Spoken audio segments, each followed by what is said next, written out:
Hello and welcome. In this video, we will discuss how to create linear mesh patterns of objects when using the Ansys Fluent Watertight Geometry Workflow. We will also touch on how to prepare the CAD to facilitate the creation of linear mesh patterns. Let's get started.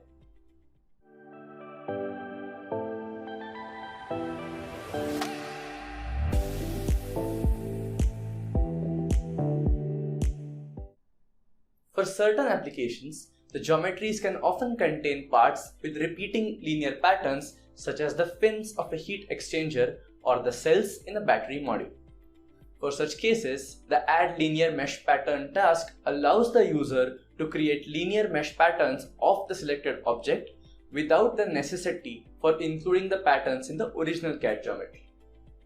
For cases where the linear mesh pattern operation will be used while meshing, the share operation in Ansys Discovery should not be performed between the part that you intend to pattern and any other part it may be attached to. The reason is that it is mandatory for the part to be patterned to be a separate object. To avoid including the part that needs to be patterned from the share operation in Ansys Discovery, move it into one component and all other parts into a different component as shown in this image, and perform the share operation, if required, only on the appropriate component.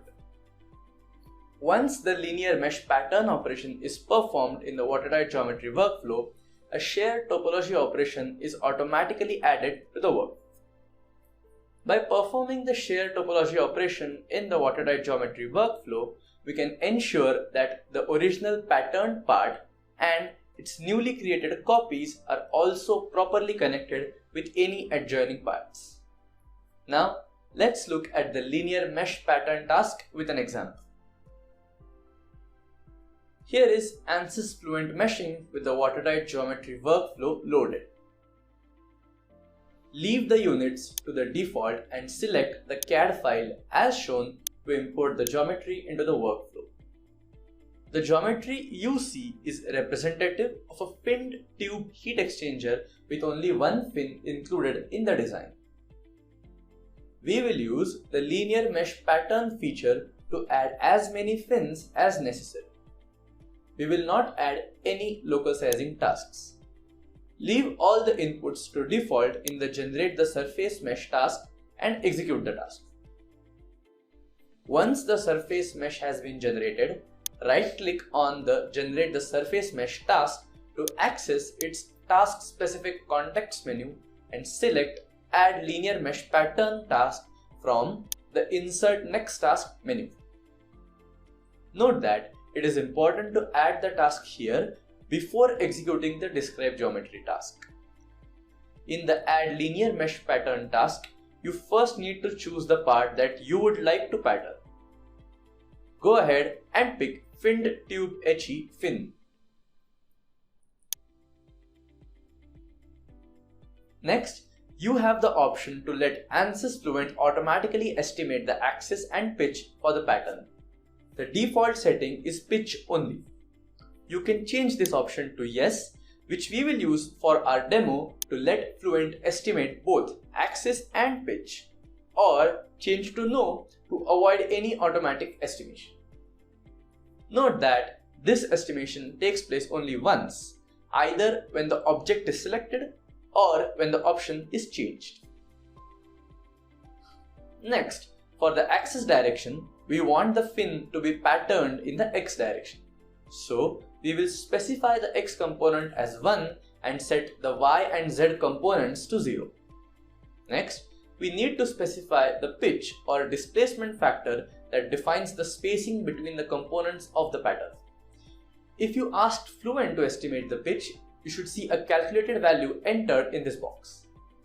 Ensure that it is appropriate for your model or make the necessary changes. Here, Fluent estimated a value of 0.5 for our case by assuming that the adjacent fins need to be attached to each other. However, since we need them to be distinct, enter 5 as the pitch. In the total number of units input box, enter the number of components you would like in your pattern, including the original part. In our case, we need a total of 9 fins, so enter 9. You can now preview the pattern by clicking the Preview Pattern button. This will graphically show you how the selected part is going to be duplicated. If necessary, adjust the pattern settings and click the Preview Pattern button again as needed. The Highlight Unit Alignment field is used to graphically highlight the interfaces between the pattern units or the pattern and any other geometry it is attached to. The highlights are visible once the task is executed. Change this option to Yes. The Invoke Custom Numbering or Pattern option is used to apply a specific numbering and labeling convention to the different components of the pattern.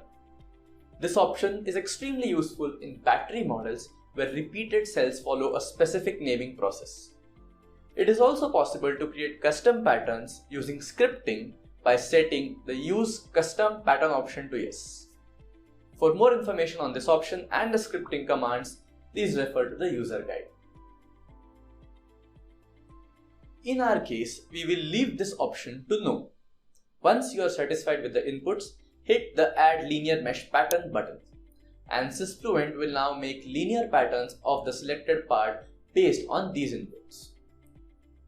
Here is the model we get after the linear mesh pattern operation is completed. Notice how the intersection between the fins and the pipe wall is highlighted. We need to make sure that these locations are appropriately handled. This is done in the Describe Geometry task. Set the geometry type to the geometry consists of both fluid and solid regions and/or voids and leave the rest to default. Now that we finished creating the pattern, we can apply the shared topology. Make sure that Do you need to apply shared topology is set to Yes. Once you execute this task, you will be taken to the Apply Shared Topology task. The max gap distance is automatically calculated and it can be left unchanged. Click the Apply Shared Topology button. The highlighted regions are appropriately handled through the Shared Topology operation. Once this is done, the linear mesh pattern is fully created and the geometry overlaps have been successfully handled. To see the final volume mesh for this geometry, directly go to the Generate the Volume Mesh task and click the Generate the Volume Mesh button. In the pop-up box, select Yes to complete all the incomplete upstream tasks with their default settings. Here is the completed volume mesh for our finned tube heat exchanger.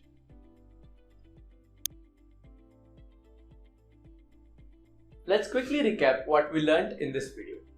We understood how to use the Add Linear Mesh Pattern task to create linear patterns of a selected part. We also discussed why we need to avoid the shared topology operation at the CAD creation level and instead perform this operation in the Watertight Geometry Workflow after successfully creating the linear pattern. That brings us to the end of this video.